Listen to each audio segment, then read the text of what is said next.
Hello guys, welcome to my channel. आज हम आप लोगों को क्लास 10th का एक्सरसाइज 1.1 का क्वेश्चन नंबर 4 सॉल्व कराने जा रहे हैं, जो कि है यूक्लिड विभाजन प्रमेयिका का प्रयोग करके दर्शाइए कि किसी धनात्मक पूर्णांक का वर्ग किसी पूर्णांक m के लिए 3m या 3m+1 के रूप का होता है।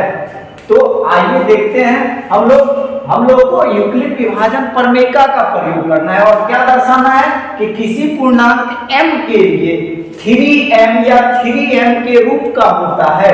ठीक है, तो अब यहाँ पे जो है सबसे पहले हम लोगों को एक संख्या मान लेना है, क्योंकि संख्या तो हम लोगों को पता नहीं है। कोई संख्या यानी कि कोई भी संख्या हम लोग अपने तरफ से मान लेंगे। तो आइए यहाँ पे मानते हैं, माना कि एक संख्या अपने तरफ से मान लेंगे। आप कोई भी संख्या मान सकते हैं, इसमें कोई बंदिश नहीं है। आप x, y, z, a, b, c, d कुछ भी मान सकते हैं। हमने लिया है, माना कि a कोई धनात्मक पूर्णांक है। अब एक चीज और यहाँ पे देखिएगा कि a तो हमारा धनात्मक पूर्णांक आ गया, b कितना होगा। तो देखिए संख्या a को सिद्ध करना है 3m या 3m+1। तो आप लोगों को पता होगा कि a बराबर bq+r। तो देखिए bq+r यानी b का मान 3 होगा। यहीं से उठा सकते हैं, बहुत इजी है। ठीक है, तो यहाँ पे लिखेंगे तथा b बराबर 3। ठीक है, तो अब यहाँ पे यूक्लिड विभाजन प्रमेयिका का प्रयोग करेंगे। तो यूक्लिड विभाजन प्रमेयिका से, यूक्लिड विभाजन प्रमेयिका क्या होता है इसके पहले भी बता चुके हैं। ठीक है, तो यूक्लिड विभाजन प्रमेयिका से हम लोग निकालेंगे। यूक्लिड विभाजन प्रमेयिका क्या होता है, a बराबर bq+r। a बराबर bq+r होता है, जहां 0 से बड़ा या बराबर r और r से बड़ा b होता है। ठीक है, अब देखिए यहाँ पे 0 से बड़ा या बराबर r, इसका मतलब क्या होता है, तो जो r का मान होता है यानी शेषफल का मान होता है वो 0 के बराबर भी हो सकता है और 0 से बड़ा भी हो सकता है, लेकिन b से छोटा होना चाहिए हमेशा। किसी भी कंडीशन में यूक्लिड ने यही साबित किया था कि r का मान हमेशा b से छोटा होता है। ठीक है, तो अब इसके अनुसार, इस प्रमेयिका के अनुसार हम लोग जो है संभावित शेषफल निकालेंगे। तो यहाँ पे निकालिए संभावित शेषफल। क्या होगा संभावित शेषफल, बोलिए तो। संभावित शेषफल तो देखिए 0 से बड़ा या बराबर r और r से बड़ा b।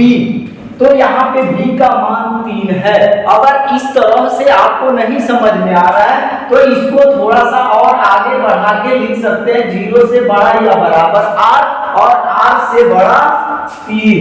ठीक है, क्योंकि b का मान 3 है तो b के जगह पे 3 रख सकते हैं। अगर समझ में आ जाए तो डायरेक्ट भी लिख सकते हैं। तो यहाँ पे r का मान जो है 3 से कम रखना है, तो 3 से कम, लेकिन 0 के बराबर रख सकते हैं। तो पहला रखेंगे 0, दूसरा रखेंगे 1 और 2, अधिकतम 2 तक जो है हमारा शेषफल यानी r का मान आ सकता है। ठीक है, तो अब शेषफल हम लोगों को पता चल गया है 0, 1 और 2। तो अब हम लोगों को संख्या a निकालना है। a बराबर क्या होगा bq+r। तो b का मान हमारा 3 है, तो 3q प्लस r का पहला मान ले लेंगे 0। तो संख्या a बराबर हमारा 3q हो जाएगा, इसको लिख देंगे या 3q। दूसरा संख्या a का दूसरा शेषफल के साथ रखेंगे 3q+1। ठीक है, चूंकि हम लोग को 3m और 3m+1 ही सिद्ध करना है, इसीलिए तीसरा मन करे तो रखेंगे, नहीं मन करे तो नहीं रखेंगे। ठीक है, लेकिन यहाँ पे आप लिख दीजिए कि 3q+2। ठीक है, लेकिन क्वेश्चन में कह रहा था धनात्मक पूर्णांक का वर्ग, ठीक है। तो अब यहाँ पे देखिए ये हमारा धनात्मक पूर्णांक आ चुका है, तो अब यहाँ पे क्या करेंगे, इस धनात्मक पूर्णांक का वर्ग करेंगे। क्या करेंगे, वर्ग करेंगे। तो आइए वर्ग करके देखते हैं। यहाँ पे लिखेंगे धनात्मक पूर्णांक का वर्ग करने पर, धनात्मक पूर्णांक का वर्ग करने पर, तो क्या है धनात्मक पूर्णांक, पहला हमारा a बराबर 3q है। पहला हमारा धनात्मक पूर्णांक क्या है, a बराबर 3q। तो दोनों तरफ हम लोग वर्ग कर देंगे, ऊपर लिख भी चुके हैं धनात्मक पूर्णांक का वर्ग करने पर, धनात्मक पूर्णांक a है तो a स्क्वायर लिख देंगे, दूसरे साइड में 3q है, a का मान 3q, तो इसका भी क्या कर देंगे, स्क्वायर कर देंगे। ठीक है, अब देखिए a स्क्वायर बराबर यहाँ 3q का स्क्वायर करेंगे तो आप सभी को पता होगा कि 3 का स्क्वायर 3 इंटू 3 यानी 3 गुने 3 9 होता है, 9q स्क्वायर। तो अब यहाँ पे देखिए हम लोगों को जो पूर्णांक लाना था वो 3m के रूप में लाना था। ठीक है, यहाँ पे 9q स्क्वायर आ रहा है, तो अब क्या करेंगे, a स्क्वायर बराबर, आगे फिर हम लोग बढ़ेंगे, यहाँ पे 3 को कॉमन ले लेंगे, यानी 3 को कॉमन ले लेंगे, तो 3 जैसे ही कॉमन लेंगे तो 3q का स्क्वायर आएगा। अब यहाँ पे क्या करेंगे, a स्क्वायर बराबर ये 3 जैसे था वैसे ही लिख देंगे, और इस 3q स्क्वायर के जगह पे जो है हम लोग m का प्रयोग कर देंगे, यानी a स्क्वायर बराबर 3m, यानी कि धनात्मक पूर्णांक का वर्ग 3m। और यहीं पे लिखेंगे चूंकि m बराबर 3q स्क्वायर। ये क्यों लिखे, क्योंकि यहाँ पे 3q स्क्वायर के जगह पे m का प्रयोग किए हैं, तो जिसके जगह पे आप m का प्रयोग करेंगे उसी को यहाँ पोस्ट में लिख दीजिएगा, ताकि चेक करने वाले को पता चल जाए कि m का प्रयोग किसके लिए किया गया है। ठीक है, तो पहला तो हमारा आ गया 3m, इसी तरह से दूसरा हम लोग निकालेंगे, इधर जगह नहीं है इधर निकाल देते हैं। ठीक है, तो दूसरा हमारा संख्या है 3q + 1, ये क्या है, ये भी a का ही मान है। ठीक है, तो दूसरे के लिए भी a बराबर 3q + 1, इसका भी स्क्वायर कर देंगे, दोनों तरफ वर्ग कर देंगे, a स्क्वायर बराबर 3q + 1 का स्क्वायर, यहाँ पे लिख देंगे दोनों ओर वर्ग करने पर, चूंकि दोनों ओर वर्ग किया जा रहा है, वर्ग करने पर। अब एक चीज देखिएगा, यहाँ पे दोनों ओर वर्ग करने को हम लिखे हैं, लेकिन यहाँ पे नहीं लिखे हैं, तो यहाँ पे एक चीज ऑलरेडी ऊपर मैंने लिख चुका है कि धनात्मक पूर्णांक का वर्ग करने पर, तो वर्ग करने पर लिख चुका है इसलिए वर्ग किया है। यहाँ पे वो चीज फिर से दोबारा नहीं लिखा गया, तो आप साइड में दोनों ओर वर्ग करने पर लिख सकते हैं, स्क्वायरिंग बोथ साइड।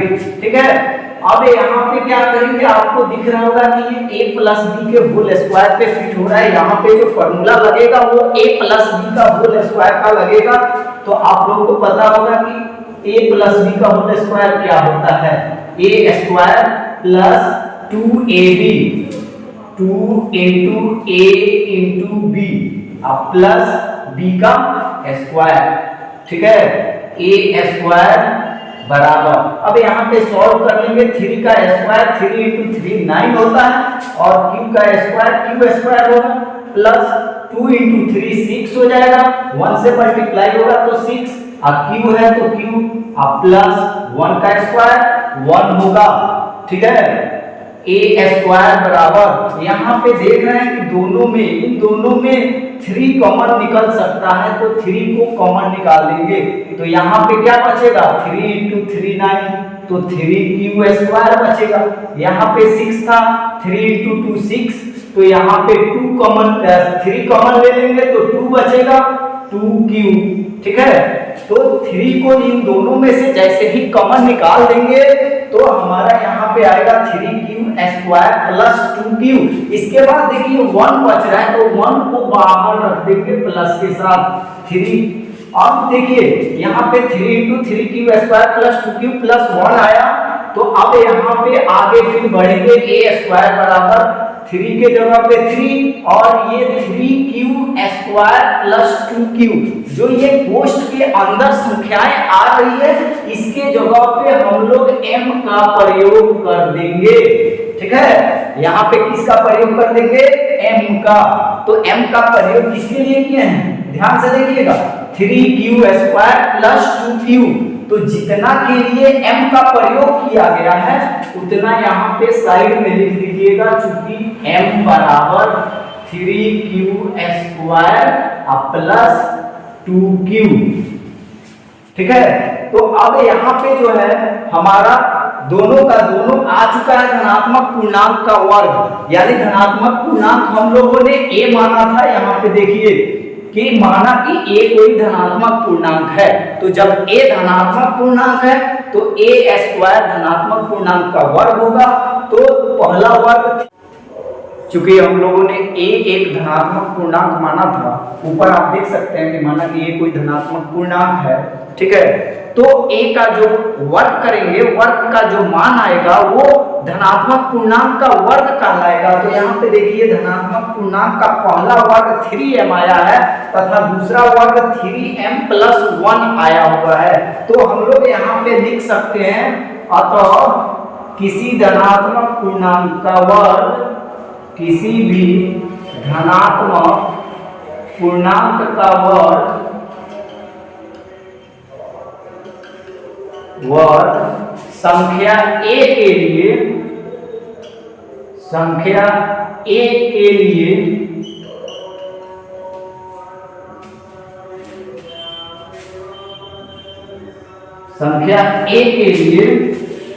3m या 3m + 1 के रूप का होता है।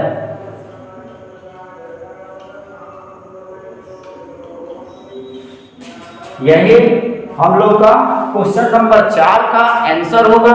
यदि आपको ये वीडियो अच्छा लगा हो तो इसे लाइक करें तथा हमारे चैनल को सब्सक्राइब करें, ताकि समय समय पे हर एक नोटिफिकेशन आप तक आसानी से पहुंचता रहे। आप सभी का बहुत बहुत धन्यवाद।